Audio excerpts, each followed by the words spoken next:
Okay, so I just want to give an update on my opinions on Israel versus Palestine because I feel like my last video, I did not do a very good job of explaining some of the nuance, like specifically that Israel, okay, is particular land that is for Jewish people, and Palestine is particular land that's for Palestinian people. Palestinian people are overwhelmingly brown and Muslim. Jewish people are overwhelmingly white and Jewish. Okay, and the issue is there's a terrorist organization, Hamas, that affiliated itself. Basically, it is a terrorist organization, but it is a Muslim terrorist organization that is kind of in control of Palestine at the moment, and they are representing Palestine. Even though the Palestinian people do not really support them, they just happen to be the group in power, and they are like being funded by Iran. So they are the group. The terrorist organization is the group that bombed Israel. What they did was awful. It was awful. Even Palestinian people are like degrading that and calling it awful. Now the problem is Palestinian people are now the victims of this counterattack from Israel, and a lot of Jewish people are basically saying we need to punish Palestinian people for the actions of this group Hamas, which is a terrorist organization. That would almost be like if we had Americans and Europeans in America, and then like remember how we had like the Boston bomber who was like he was an American, but he was also like Arab. So he was like an Arab American, so he had like this dual citizenship thing going on, but he was an American nonetheless. Like I actually know some people who had gone to like classes with him. They knew him. He was like a part of the American community. He was also a part of the Arab community. But he bombs, I think, a college or something. And all of a sudden, that would be like what's happening in Israel and with Palestine would be like if Europe, then like Europeans in Europe, Europeans from Europe in America were like, actually, now we need to fuck up all Americans. All Americans are the Boston bomber. Even though we know that the Boston bomber is like one guy who's like he does not represent all Americans, most Americans. Like he's an anomaly. That's kind of what Hamas is to like Palestine.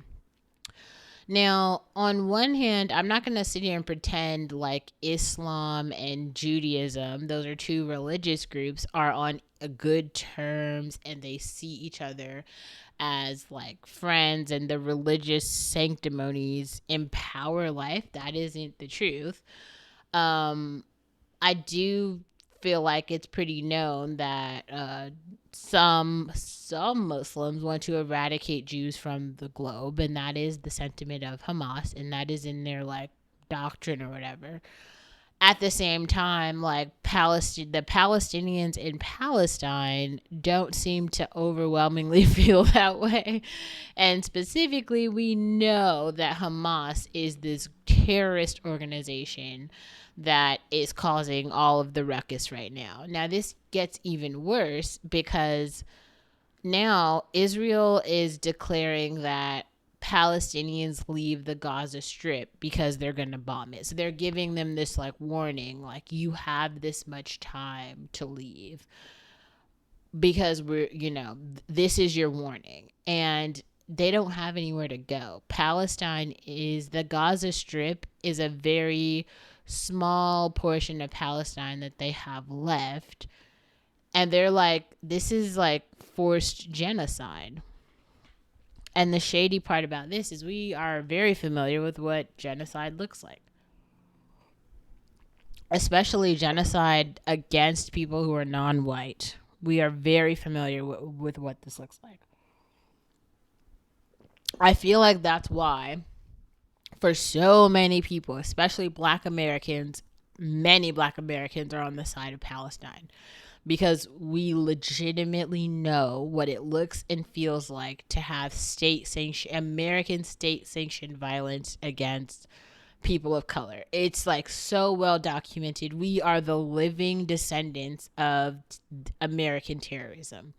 Now, the scary part about this is the way that a lot of like American Jews are trying to swap the narrative. I read something today that was like, oh yeah, all of American Hollywood lights are on the side. They've written letters in support of Israel.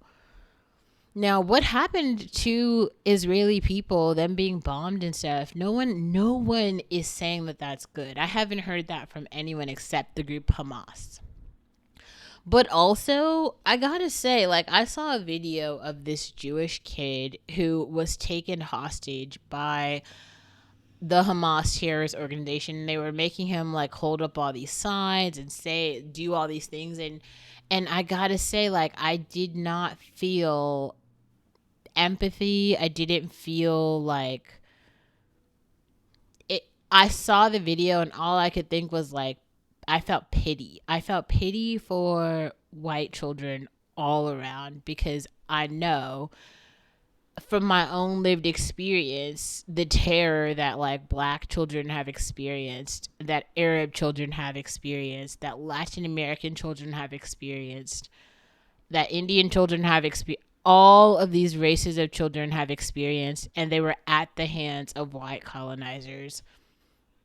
It's like basically 70% of the globe has experienced a level of violence and atrocities from the hands of like white colonizers, simply because of race and capitalism for money. Lives have been lost, babies have been killed. This, like, people are trying to make it seem like these white children, okay, from Israel who were beheaded, or some of the babies that were lost, like, this is the first time. We've never seen this before. It's so brutal. Like, the thing is, we have like African American history, we have Latin American history, we have Asian American history. Like, we know we've seen way worse. This is not even touching the brunt of the atrocities that we've seen. Okay. Like Lupita Nyong'o, who's like one of the biggest actresses right now. Remember, she started in 12 Years a Slave. That was like where the story started. Like all the Gen Z or TikTokers and stuff, like they grew up on those slave movies. Unfortunately, like, we don't want to keep talking about the fucking slave movies, but we've all seen them. Like, I grew up on Amistad. Amistad was the like second film I saw in theaters. It was a movie about the brutality of American chattel slavery. So all I knew was like, oh shit, if you're black, you have to think about your life chances and the life chances of your children, and you have to decide when to kill your children, because like, if you let your black children live in America under certain circumstances, not only will they die and live a awful life, but they will like be forced to live through the humiliation and dehumanization, and they will be cattle, like chickens or cows in this country, and that is not a life worth living.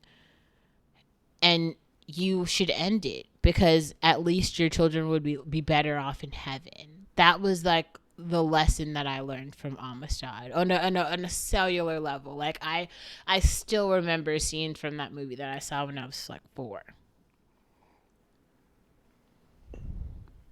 So, yeah, I mean, what's happening in Israel? I'm sorry, but this isn't really phasing me. Like, no tears have come out of my eyes for any Israeli babies, even though, like, don't get me wrong, I'm not a condoner of violence, but I am more of a sympathizer for justice, and I see a lot more justice kind of coming. I feel very afraid for white children in the future. I can't even say that in a nicer way, but like, I really feel like history and the laws of karma have a way of coming back in these ways that are like unexplainable and you really, sometimes people really think that they can get away with injustice, that it just like hides under a rug.